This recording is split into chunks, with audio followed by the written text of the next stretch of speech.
Hey guys, it's Hannah. Welcome back to my channel, or welcome if you are new. So, COVID-19 is a thing, and the government have told us all that it's only the elderly and people with chronic illnesses that need to worry. that me. But on the flip side, as a chronically ill person, I have had to self-isolate before. The longest I've personally had without leaving my house is just over 3 weeks, I think. But super big shout out to Mindfully Evie on Instagram, who left the house for the first time since 2017.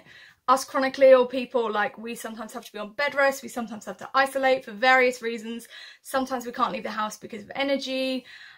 So super big shout out to anybody who's on bed rest right now. As a chronically ill person, you got this. So with that in mind, I thought I would share my knowledge, share my little tips of positivity for how you can survive self-isolation if, like the rest of the world, you have been self-isolating or you're about to. Don't panic, we got this. It's all good. It's all good. Let's get started with the tips.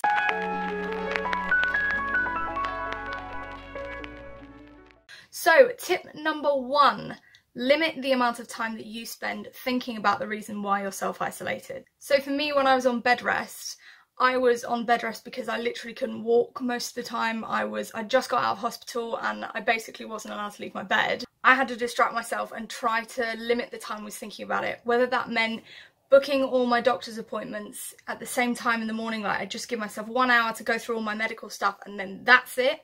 Or whether it meant like I just give myself a little bit of time to cry, because sometimes you need to cry about it and get your emotions out, and then that's it, we're clearing the air on that one, we're done. So in the UK we have a 5 PM Prime Minister's broadcast, and whether we just say 5 till 6, that's our time for talking about coronavirus, the rest of the day we forget about it, we don't think about it at all, because otherwise you'll just drive yourself completely insane. Allocate a time window where you and anybody you're self-isolating with can talk about coronavirus. The rest of the time, forget about it. Don't even look at things on social media. Ban those words on social media. You can mute words on Twitter. You might be able to do it on other platforms as well. Do not look at coronavirus for the rest of the day, because you'll literally just drive yourself mad. Tip number 2, establish a routine. For anybody in the UK who's doing GCSEs and A-levels, you've just had your exams cancelled. Establishing a routine, making sure that you've got something to keep you going, is going to be really, really valuable to you. Even if you weren't going to school, even if you were just going to work, you know, those kinds of routines, they keep us sane, because as humans we're built to establish routines, whether you like it or not. I know I'm pretty bad at establishing routines, but when I do I feel so much better. Whether it is literally I'm getting up at 9 o'clock every day and I'm having breakfast and then I'm getting in the shower and then I'm, I don't know, doing a little bit of exercise, that kind of thing. Establish a routine so that you have something to keep you going every single day. Super important. Which brings me to my next point. Find a task to do every single day. Whether it's today I'm gonna clean this one room in the house, or whether it's I'm gonna read this chapter of my book. Just find something, even just a small little task that you can do each day. Even like make a little note of it. On Tuesday I'm going to do this, on Wednesday I'm going to do this. That's going to help you establish that routine as well. Really just find something that you can get to the end of the day and say, I've accomplished this today. So then it's not just all of the days rolling into the next, the next and the next. I remember when I was on bed rest, I literally couldn't do anything for most of the days, and so I would just lay there and I would eat 3 meals a day and maybe be able to struggle to the shower or something, but other than that it was just all of the days blurring into the next. So when I started getting a little bit better, I started establishing, here's the task that I'm going to do today, so that by the end of the day I did feel a sense of accomplishment instead of it just blurring into the next day. Next point, find something to look forward to, because otherwise you're just going to keep slipping back to, oh my goodness, we're in corona isolation for the next 10 years. Find something to look forward to, whether it's I'm getting a letter or a delivery tomorrow, or whether it's I'm gonna try out this new recipe at some point. You know, find something that you can tangibly go, here is what is coming up. The more you can do, that you can structure your life around, the easier it's going to be to cope. Number 5, and potentially one of my favourite ones, is never stop learning. Find something to learn every day, whether it's just like downloading an app that gives you a new fact every day that you can maybe talk about with a friend, or whether it's learning a poem or reading a non-fiction book, something that you can do to engage your brain every day. One of my friends has got a brain training app that she'll use every day just to keep the old cogs turning so that your brain doesn't just become mush. Something that happened to me on bed rest, I was on bed rest for, like I said, 3 weeks. By the end of those 3 weeks, I was having difficulty writing. Like, I'm an English student at university, or at least I was before they sort of cancelled school. I had to do an essay, and after those 3 weeks of literally not being able to write essays, I found I didn't even know where to begin. My brain just wasn't used to working those muscles. So make sure that you're still doing something to keep the old cogs turning every single day. Learn something new every day. If you're able to do so, work out. Do a little workout, do a little like yoga or some like weights or something if you've got dumbbells at home. See if you can work that into your structure, into your routine, just to, you know, keep your...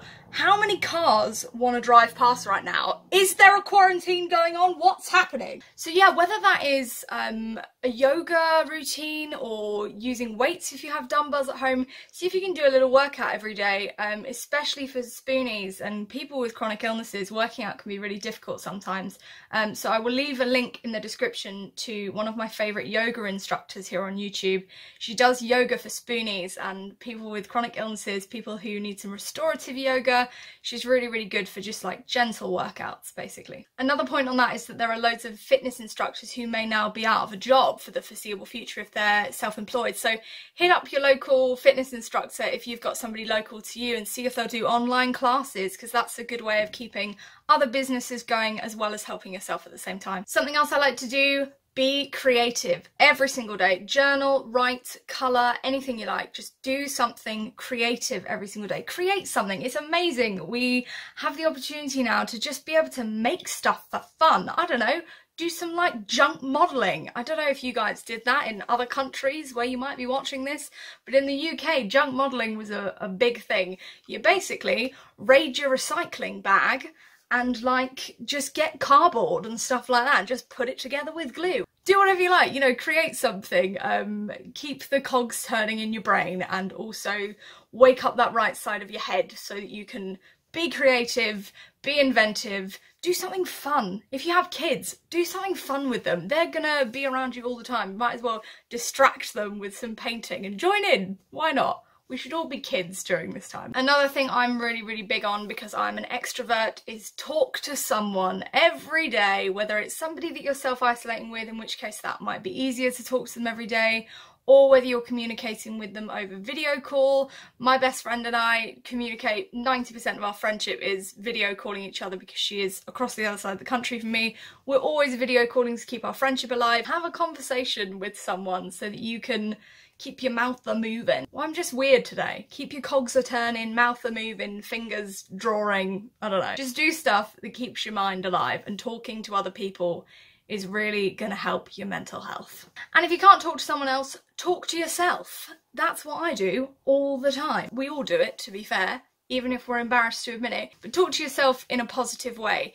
Talk to yourself about how your day's going. How are you feeling? Let it all out in the open to yourself. Start up a conversation with yourself, because otherwise you'll just be talking to no one and then your voice won't work.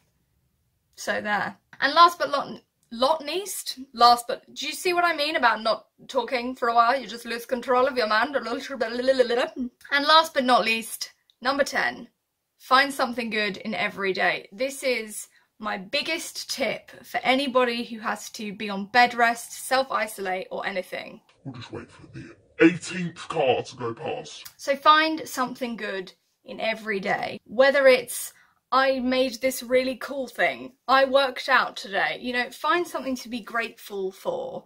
Because if we only focus on the negative, we're just dragging ourselves down. As much as our bodies and our minds want to catastrophize about everything that's going on, it will really, really help your mental health to think about the good that's going on in the world. And you can combine this with the earlier tip of doing something creative. Journal. And when you do, don't just write the negative things in your journal, write the good things. Find something to be grateful for and write it down so you can look back on it and go, actually, something good has happened in every day that I've been here. I really did great things during that time, regardless of being in quarantine. So guys, those are my 10 top tips for how to successfully self-isolate. Easy for me to say. If you have any other suggestions, please do leave them in the comments below, and don't forget to like this video if it helps you. Give it a share with your friends to promote the positive love that we all need to be spreading right now. And don't forget to hit that subscribe button wherever it is. And I'm gonna pause for the car again. Hey Mr. Car, get out of the road, there's a quarantine. What was I saying? Don't forget to hit that subscribe button if you want to see more content like this. That's all for today. See you next time.